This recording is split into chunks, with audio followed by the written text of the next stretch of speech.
こんにちは。作ったもの動画のマイアムです。今回はこんな感じでスマホショルダーを編んでみました。こちらがスズランテープで編んだもので、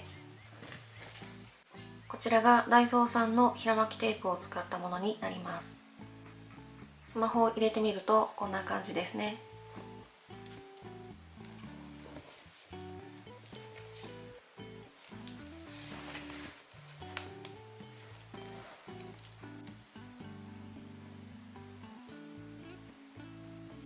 こちらは、ギボシでこんな感じで開閉できるようにしています。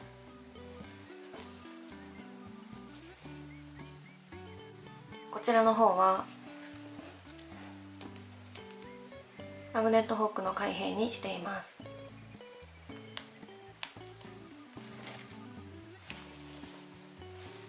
今回はかぎ針編み初心者の方でも編めるように細編みのみの作品になっています。作り目を編んだら細編みのみで往復編みでずっと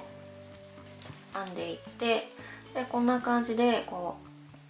う2つ折りにしてこの両脇を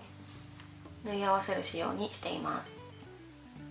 今回はこちらのスマホに合うように編んでいくんですが、どんなサイズのスマホにも合うように作り目を編む段階から希望のサイズに編むやり方を説明していますので、お手持ちのスマホに合わせて編んでみてください。テープはですね、こちらのスズランテープよりもこのダイソーさんの平巻きテープの方が柔らかくて編みやすいので、初心者の方でしたらこちらの方が編みやすいと思います。ちなみにこちらのスズランテープは私の場合はホームセンターなどで見かけたことがないので、いつもネットで購入しています。スズランテープは色数がとても多いので、もしかぎ針編みに慣れてきたらこのスズランテープで編んでみるのもいいと思います。説明欄にリンクを貼っておきますので、よければ覗いてみてください。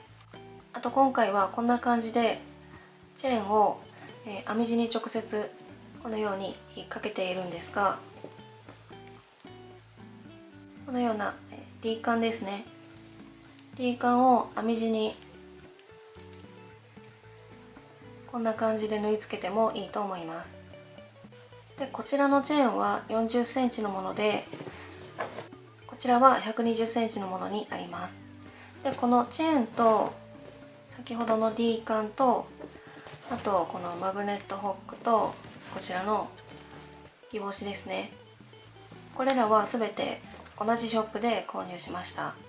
とってもお安いんですが、見た目もすごく綺麗ですし、しっかりしているのでおすすめです。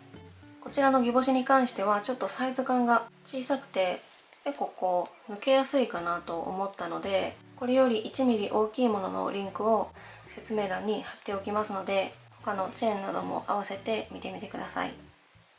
ではこれから説明に入っていくんですが、最後に着用イメージも流しますので、是非最後までご覧ください。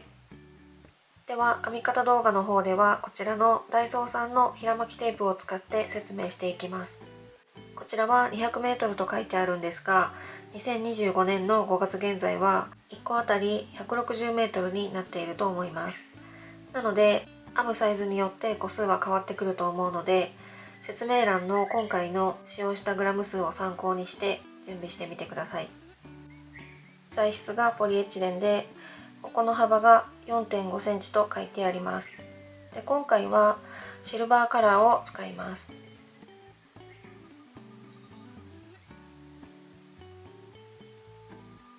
今回はこのようにテープ状になっていて、このままだとかぎ針を引っ掛けにくいので、このような穴の開いたコインにあらかじめ通しておいて、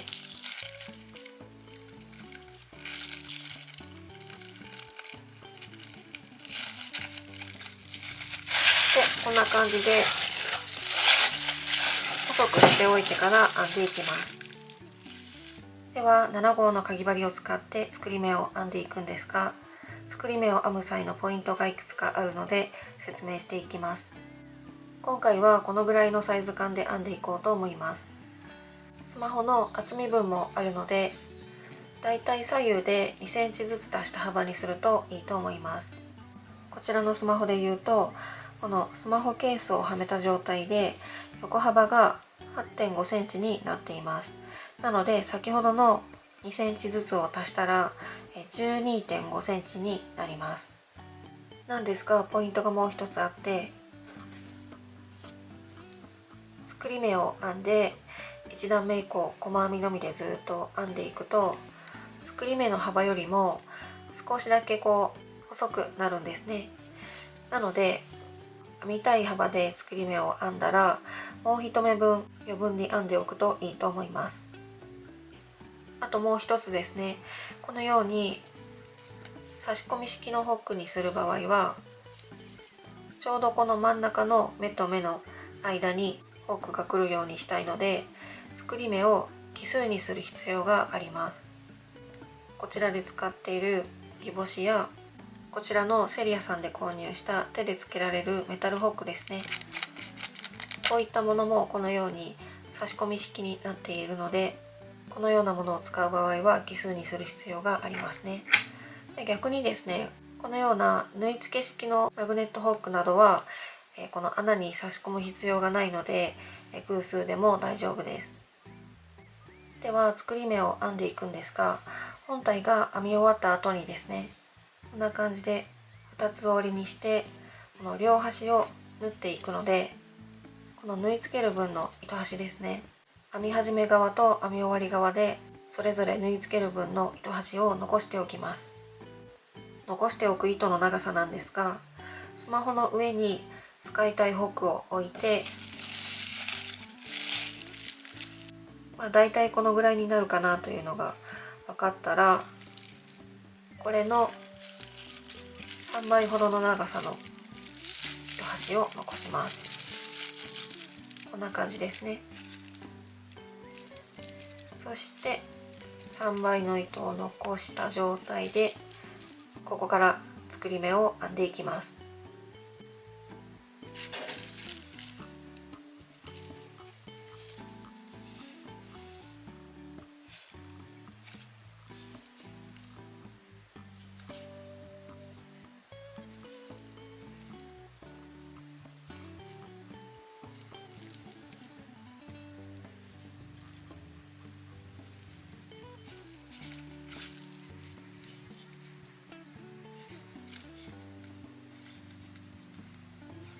ここは1目と数えないので次からですね。1、2、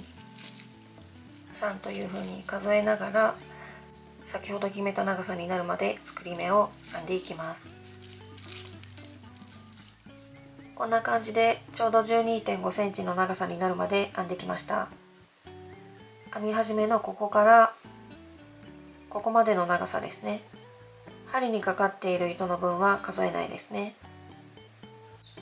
今の時点で目数は1,2,3,4,5,6,7,8,9,10,11,12,13,14,15,16,17,18目ですね。このままだと幅が少し細くなるので、もう1目余分に編みますね。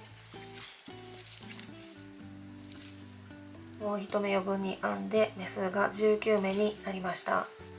で私の場合は真ん中に差し込みタイプのホックを使いたいので、ちょうど奇数目になったのでこの目数で編んでいこうと思います。でもし1目余分に編んだ状態が偶数目になっていて、さらに差し込みタイプのホックを使いたい場合はさらに1目足すか1目減らすかして調整してみてください。大きさは希望よりも少し前後しますが、両端で2センチずつ足しているのでどちらでもスマホは入ると思います。では7号針のまま1段目を編んでいきます。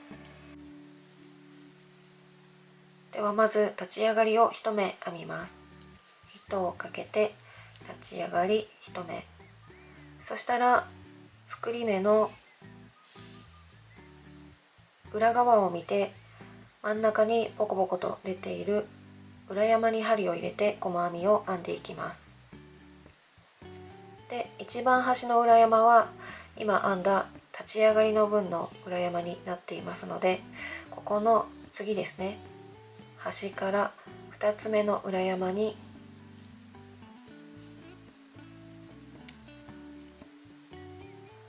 このように針を入れて糸をかけて1目めの細編みを編みます。1目めの細編みですね。編めたら今編んだ細編みの頭、このように V の字のようになっているのが頭目なので、1目目がどこか分かりやすいようにこのようにマーカーを入れておきます。そしたら次からも同様に裏山に針を入れて細編みを編んでいきます。次の裏山、ここですね。次の裏山に針を入れて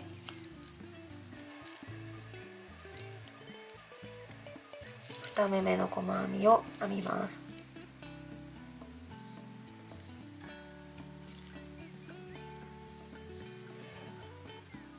次からも同様に次の裏山に針を入れて糸をかけて細編みを編みます。このようにして一番端の目まで細編みを編んでいきます。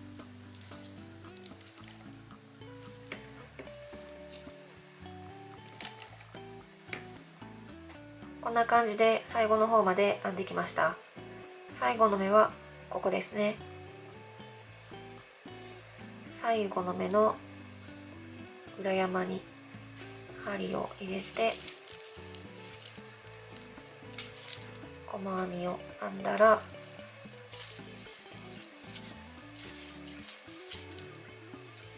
これで1段目が全て編めたので、次は2段目ですね。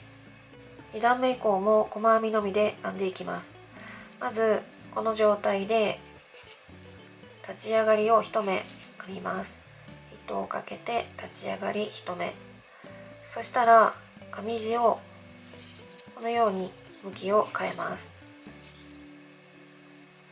そしたらですね、2段目以降は前段がこのように細編みの頭が見える状態になっています。なのでまず1目目はこの一番端の細編みの頭ですね。ここに針を入れて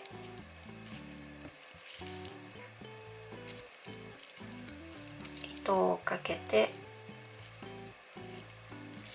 細編みを編みます。そしたら今編んだ1目目の頭にマーカーを入れておきます。で、次からも同様に次の目の細編みの頭ですね。次の目、ここですね。ここに針を入れて糸をかけて細編みを編みます。次からも同様に次の目、ここですね。次の目に針を入れて糸をかけて細編みを編みます。次の目に針を入れて糸をかけて細編みを編みます。このようにして一番端の目、このマーカーが入っている目ですね、ここの目まで細編みを編んでいきます。こんな感じで最後の方まで編んでいきました。最後はこのマーカーが入っている目ですね。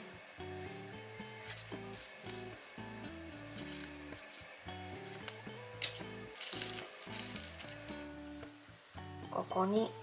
針を入れて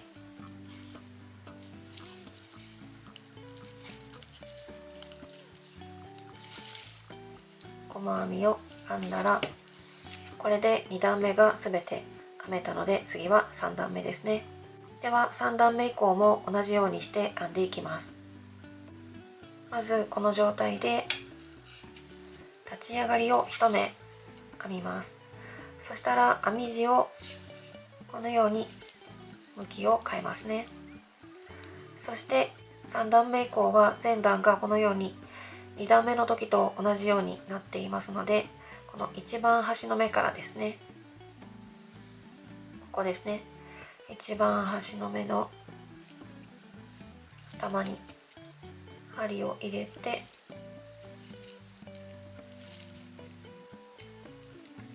細編みを編んでいきます。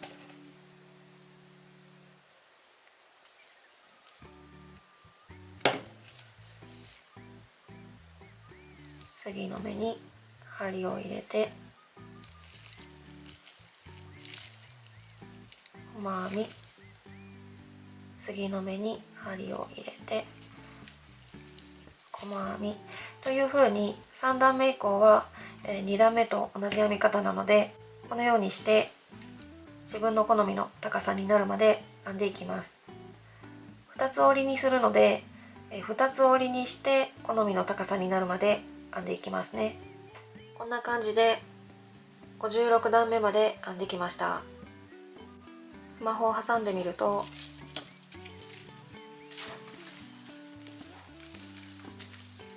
こんな感じですね。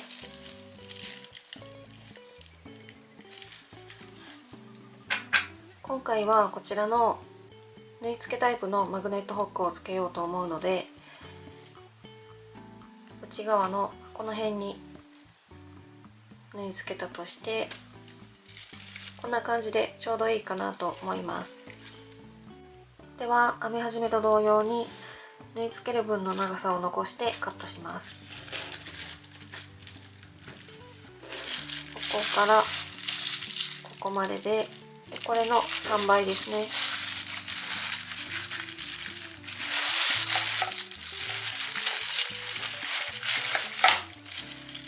3倍残して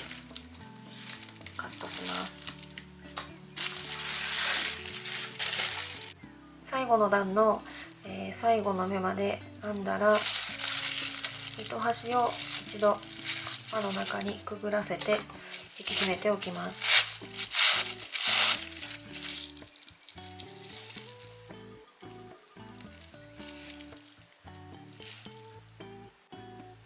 ではとじ針にテープを通して縫っていきます。今この編み終わり側の糸をとじ針に通したところです。でこれをですね、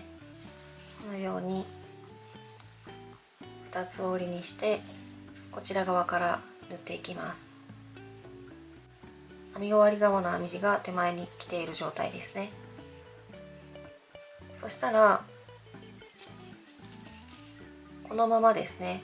まずこの向こう側の編み地のここの一番上の穴に針を通します。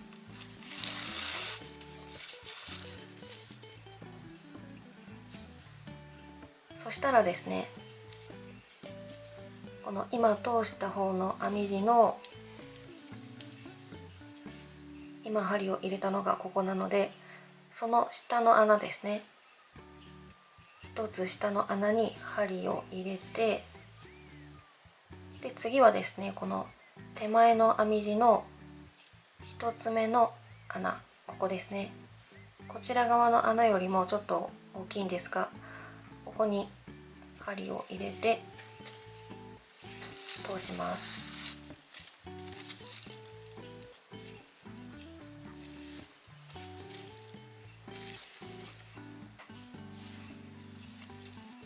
こんな感じですね。そしたら次は今出てきたところの一つ下の穴ですね。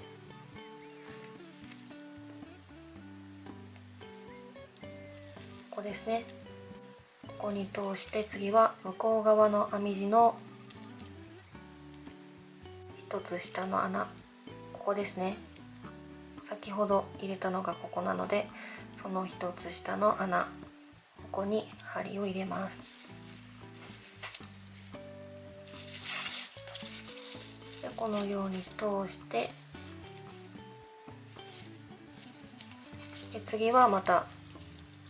先ほどの一つ下の穴ですね、こちら側も同様に先ほど入れたところの一つ下の穴、ここに針を入れて通します。このようにして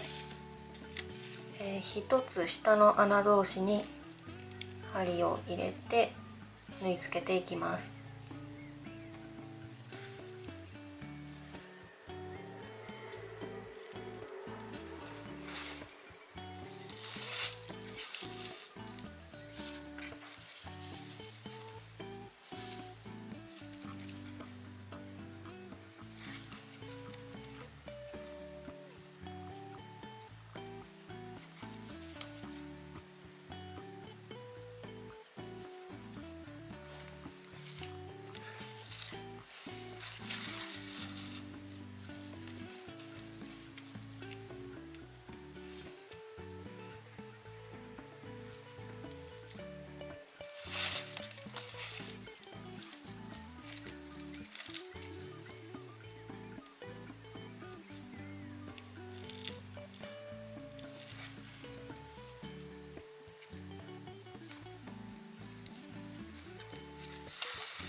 こんな感じで最後の方まで縫ってきました。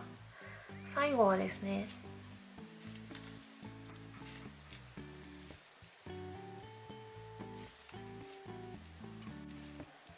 こことここですね。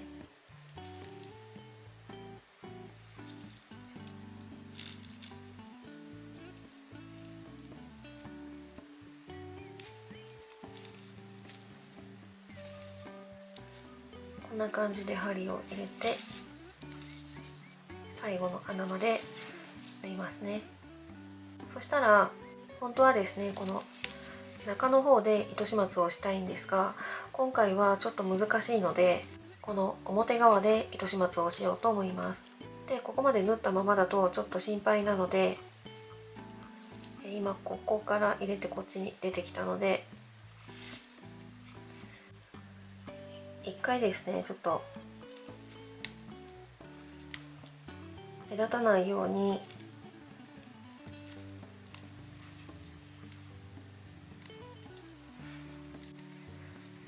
このように輪っかを作って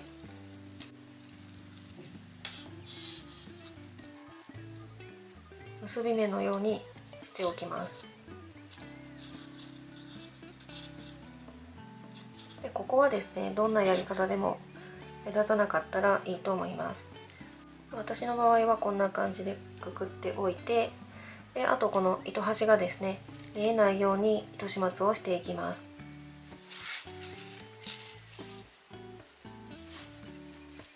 できるだけ目立たないようにこの一番端のところですね、ここに糸端を始末していきます。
次は編み始め側の糸端にとじ針を通して縫い付けていきます。まずこちら側の編み地のこの一番端の目の横のこの小さい V になっている目、立ち上がりですね。この立ち上がりに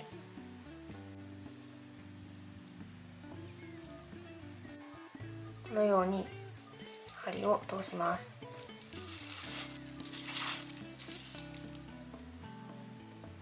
そしたら次は今出てきたのがここですね。同じ編み地のこの一番初めの穴に針を入れます。で次こちら側の編み地の一番初めの穴、ここですね。ここに針を入れて糸を通します。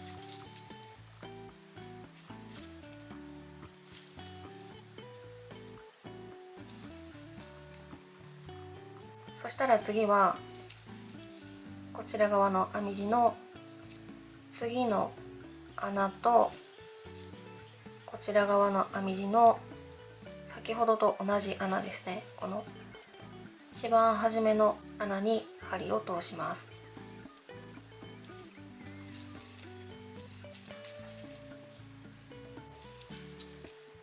こちら側は次の穴に針を入れたんですが、こちら側は先ほどと同じ穴ですね。一番初めの穴に針を入れます。でこのように通して、で次からは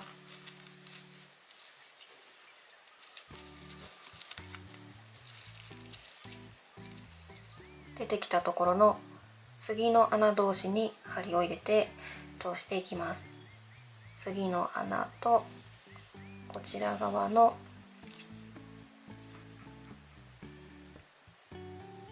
次の穴ですね。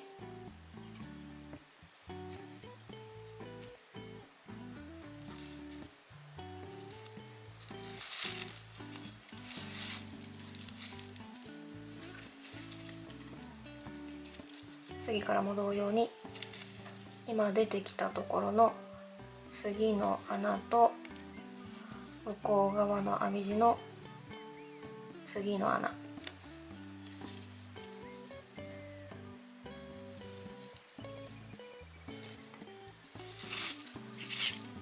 次の穴同士に針を入れて通して、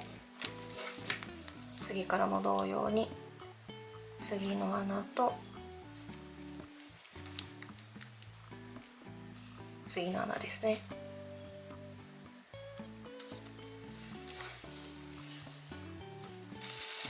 このようにして次の穴同士に針を入れて縫っていきます。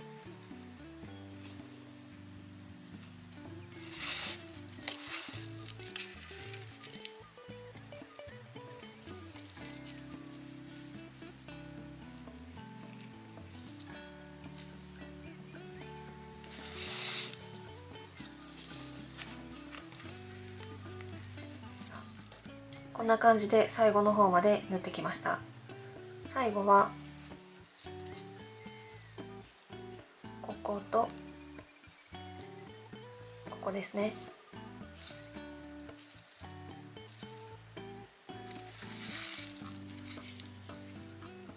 最後の穴まで通したら反対側のこちらの時と同様に糸始末をしていきます。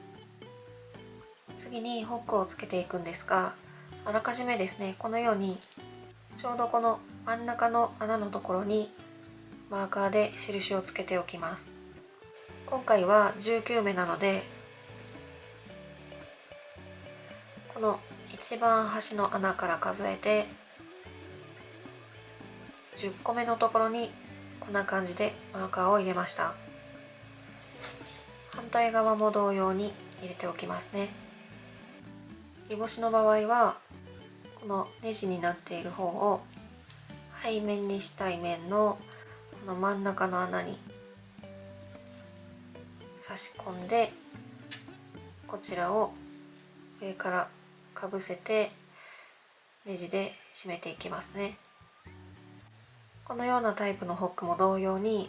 この真ん中の穴に差し込んで、このパッケージに書いてあるやり方でつけていきますね。マグネットホックの場合は、この内側にこの印のところに合わせて、針にこの本体と同じテープを半分に裂いたものを通して縫い付けていきます。こんな感じで完成しました。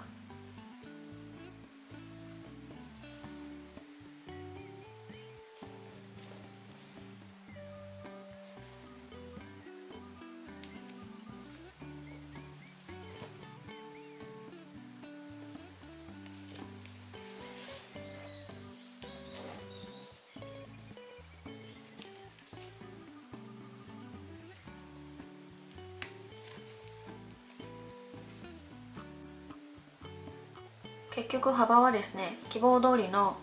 12.5 センチになりました。で、こちらの方は中にマグネットホックをつけたので、前は飾りなどはなしにしてシンプルな感じにしてみました。もちろんですね、この煮干しのシルバータイプをつけても可愛いかなと思いますし、あとこのセリアさんに売っている手でつけられるメタルホックですね、こちらをつけてもアクセントになっていいと思います。で、今回はこのチェーンのナスカンの部分を直接このように編み地に引っ掛けています。もちろんですね、P カンをこのように編み地に縫い付けてもいいと思います。結構ですね、このダイソーさんの平巻きテープはちょっとこうマットな感じがあって、パッと見100均の素材で作ったようには見えないので、是非お好きなカラーで編んでみていただきたいなと思います。で、こちらのスズランテープは結構光沢があるんですが、こちらはこちらですごく上品な感じに仕上がりますし、色数もすごく豊富なので、ちょっとこちらの方がテープが硬いんですが、是非かぎ針に慣れてきたらお好きなカラーを探して編んでみていただきたいなと思います。ということで今回はスズランテープとダイソーさんの平巻きテープを使ってスマホ用のショルダーバッグを編んでみました。とても簡単に編めるので、ぜひ参考に編んでみてください。最後までご視聴いただきありがとうございました。